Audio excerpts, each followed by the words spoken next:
Ya, kita lanjutkan diskusi kita tadi ingin ke Bang Ade Armando, tapi sebelumnya kita ingatkan juga bahwa nanti kita juga akan bergabung dengan Yusril Iza Mahendra, Prof. Yusril selaku pengamat hukum tata negara, tapi kita langsung dulu ke Bang Ade. Bang Ade, jadi bagaimana menjawab tadi langsung ditanya, ada data ilmiahnya tidak jika menyebut bahwa itu sebenarnya memang tuduhannya tertuju kepada Pak Presiden? Bahkan menurut saya apapun alasannya, aparat keamanan di sana yaitu Satpol PP bersama polisi dan Koramil itu punya hak sepenuhnya untuk menurunkan mural itu. Karena itu kan persoalannya dipasang di tempat yang ruang publik atau fasilitas publik atau apalah namanya ya, yang perlu izin kan. Saya nggak bisa menggambar begitu saja di sana. Jadi alasannya apakah itu mural, apakah itu gambar, bahkan gambar Pak Jokowi sedang berpidato misalnya dipasang di sana, kalau si Satpol PP bilang itu mengganggu dan ya, tak ada izin. Dan tidak ada izin, itu bisa diturunkan. Jadi tidak ada sama sekali isunya bukan apakah mural itu mirip dengan presiden atau tidak. Bahkan kalaupun mirip, persis mirip. Dan itu isinya memuji-muji Pak Jokowi hebat dan seterusnya. Kalau itu dianggap sebagai sesuatu yang karena tidak ada izin dan mengganggu, boleh dong diturunin. Jadi bukan reaksi berlebihan? Menurut saya sih wajar lah ya. Jadi betul-betul kan ya itu interpretasi subjektif seorang. Ini kan ada yang nanya ya kenapa cuma mural itu yang diturunkan, yang disampingnya enggak. Ya kalau saya jadi seorang aparat keamanan saya akan bilang ya hak saya. Saya memutuskan yang ini tetap ada, yang ini saya hilangkan ya. Tapi kan dengan alasan-alasan yang kuat pasti. Alasan yang kuat paling gampang adalah tidak ada izin. Itu paling gampang, basic yang dari semua itu. Kedua adalah ingat dalam kebebasan berekspresi tidak semua hal yang menyangkut tidak semua ekspresi bisa dibebaskan ya. Itu selalu ada pasal pengecualian. Kalau kita kembali ke UUD 45 itu 28J kalau nggak salah ya. Itu bilang bahwa bisa itu dilarang kalau itu misalnya mengganggu ketertiban. Misal ada kalimat begitu. Jadi sekarang betul-betul tergantung interpretasi subjektif si orang yang menghilangkan itu, yang menurunkan mural. Mas Adi, ada orang yang mural di lokasi yang sama mungkin di tingkat kabupaten maupun kecamatan itu tidak dihapus. Padahal dalam bentuk seni lukis juga. Nah yang saja. Ini yang gambarnya dikatakan mirip sama presiden jelas-jelas tampak banget dihapus gitu Bang. Iya hak dia kan. Saya ingin menghilangkan yang ini karena menurut saya ini mengganggu. Bukankah itu kemudian dinilai sebagai tindakan yang semena-mena jika memang tidak ada alasannya? Karena itu melanggar hukum. Jadi memang alasannya melanggar hukum sangat real. Dia melanggar hukum yaitu tidak punya izin.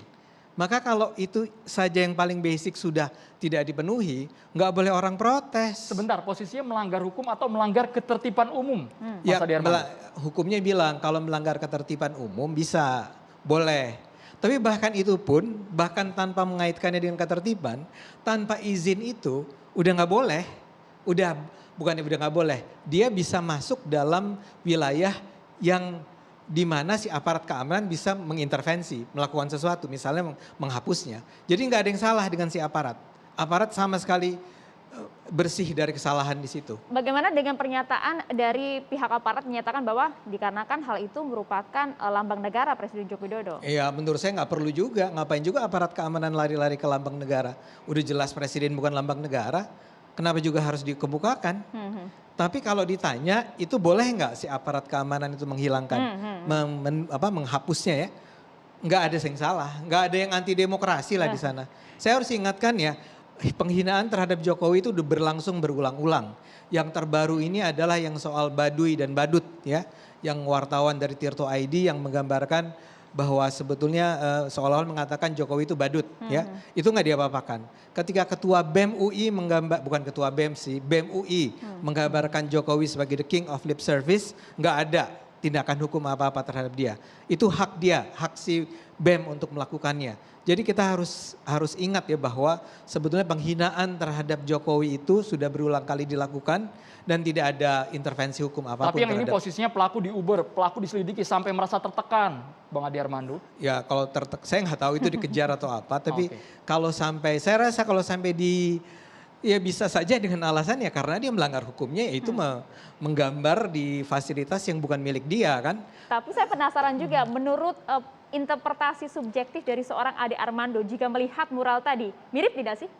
Ya mirip lah, dan nggak penting, nggak apa-apa. Saya akan Mirip, mengatakan, Bang Roy. tadi kan dikatakan 60 sekian persen, ya 60 sekian persen. Cuman poin saya adalah hina aja nggak apa-apa. Presiden Jokowi itu udah biasa dihina kok, dibikin Pinocchio. Nanti ditangkap lagi Bang kalau hina Enggak, aja Bang bahasanya Bang, siapa? diksinya. Kasih tunjuk orang yang menghina presiden dan Oke. ditangkap di Indonesia ini. Baik, sebelum ke Mas Roy Suryo, kita ke Prof. Yusril Iza Mahendra, pakar hukum tata negara. Prof. Yusril. Selamat malam, Prof. Selamat malam, Assalamualaikum Prof. Yusril. Waalaikumsalam, apa kabar? Alhamdulillah sehat Prof. Kita berkaca yang terbaru Prof. Mural bertuliskan ada gambar pula 404 not found yang diduga mirip gambar Presiden Joko Widodo. Anda melihatnya apakah tepat ketika dikaitkan dengan ini merupakan lambang negara, itu pernyataan dari Kasubag Humas Kepolisian setempat. Bagaimana Prof. Yusril memandangnya? Ya, kalau lambang negara semua sudah jelas ya.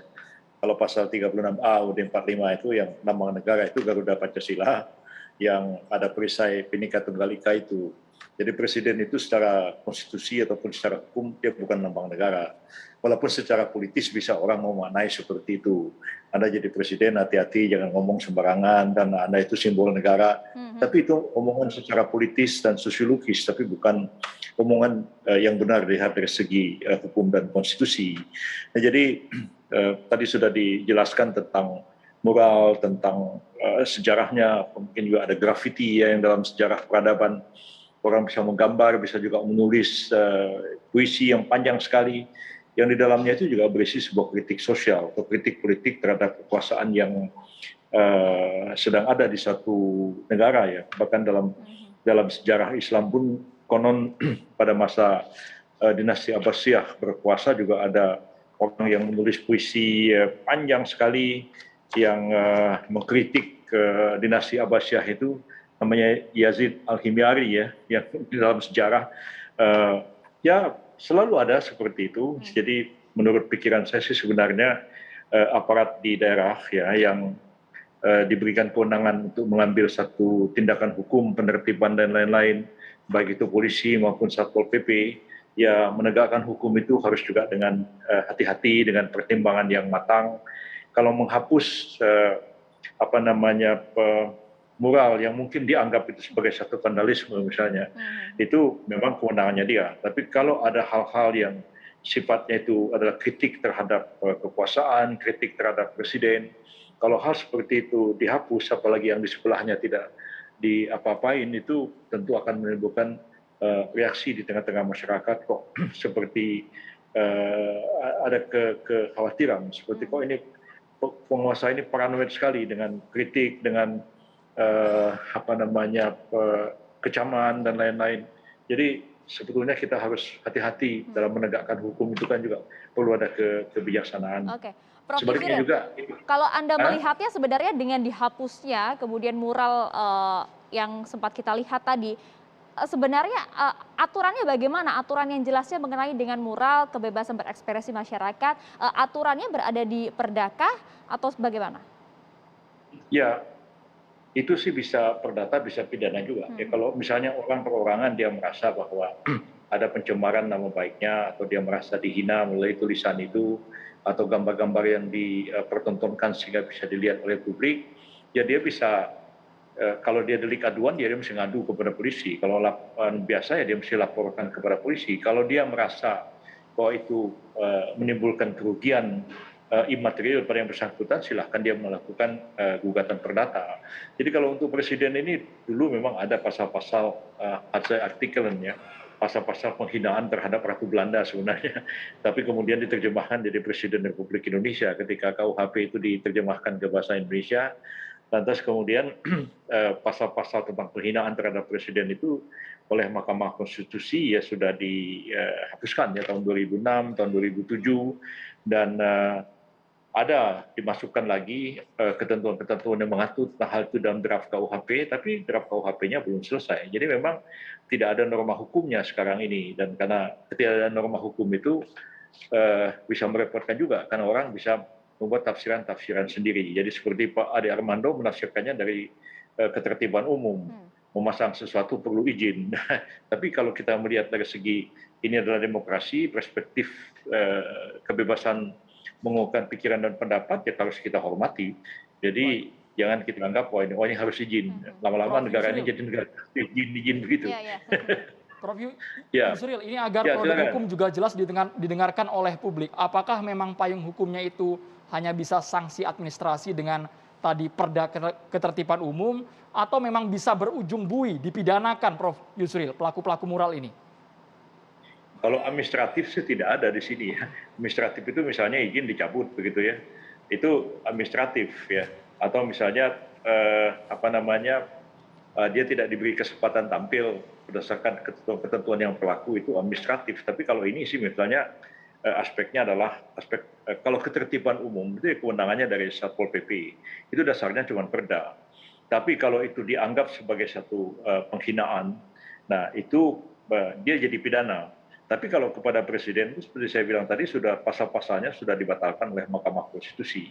Karena itu daripada nanti mentah di pengadilan, ya pasti akan jadi kasus yang ramai ya kalau dituduhin menghina presiden terus dibela oleh banyak sekali lawyers, bisa mentah juga di pengadilan.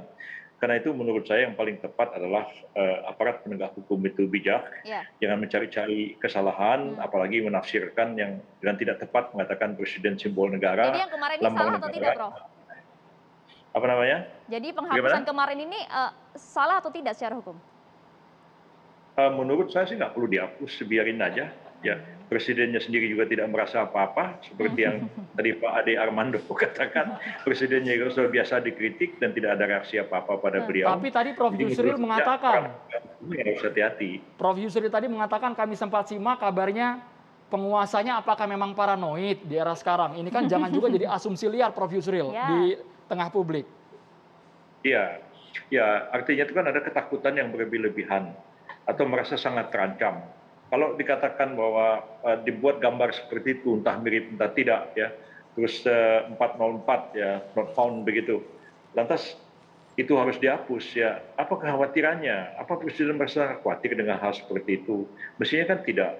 Apalagi kata-kata Tuhan aku lapar.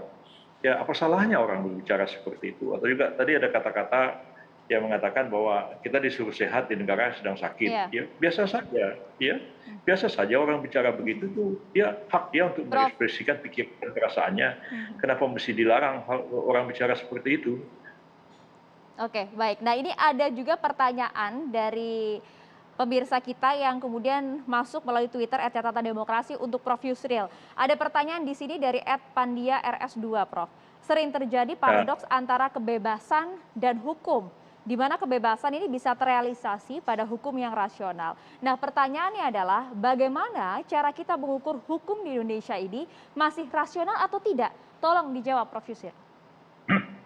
Ya, dengan dihapuskannya pasal-pasal haza artikelen, sebenarnya penghinaan terhadap presiden itu menjadi rasional. Ya, orang mengkritik ya biasa aja, dan itu tidak harus dianggap sebagai satu penghinaan. Dan kecuali misalnya tadi itu mungkin ada gambar babi misalnya, terus presidennya digambar mukanya jadi babi, itu bisa jadi penghinaan menurut budaya masyarakat Indonesia. Tapi di Jepang mungkin tidak. Di Jepang orang dikatain anjing mungkin tidak merasa tersinggung. Bahkan dulu Perdana Menteri Jepang dikonteskan wajahnya dengan anjing. Tapi di sini anjing dan babi bisa menjadi sangat sensitif karena masyarakatnya mayoritas Muslim. Jadi menurut pendapat saya hal-hal seperti itu sebenarnya tidak usah dibiarkan berlarut-larut. Ya kalau ada kebebasan untuk menyatakan satu pendapat, ya kita hormati pendapat itu, dan aparat penegak hukum sebelum mengambil satu tindakan dia harus mengkaji betul-betul hal itu, jangan sampai dia dibumerang. Kalau memang ini bagian daripada kebebasan saya menyatakan pendapat, tidak ada unsur penghinaannya. Nah, kalau seperti itu terjadi, apalagi sampai dibawa ke pengadilan, misalnya didakwa ke pengadilan, dibela oleh sejumlah advokat, orang itu dibebaskan, kan aparat penegak hukum bisa kehilangan muka juga, dan imbas-imbasnya kena presiden juga.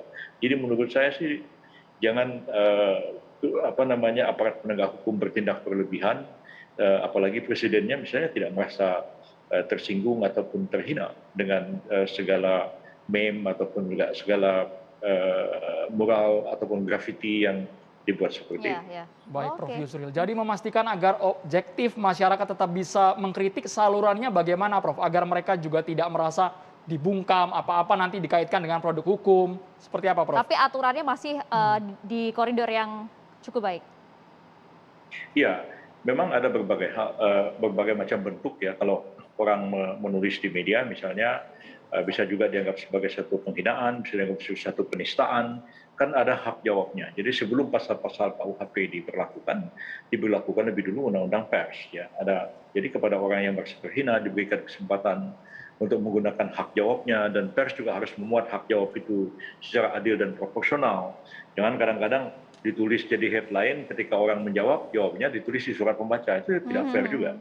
Jadi harus proporsional seperti itu. Kalau dia headline, jawabannya juga headline seperti itu.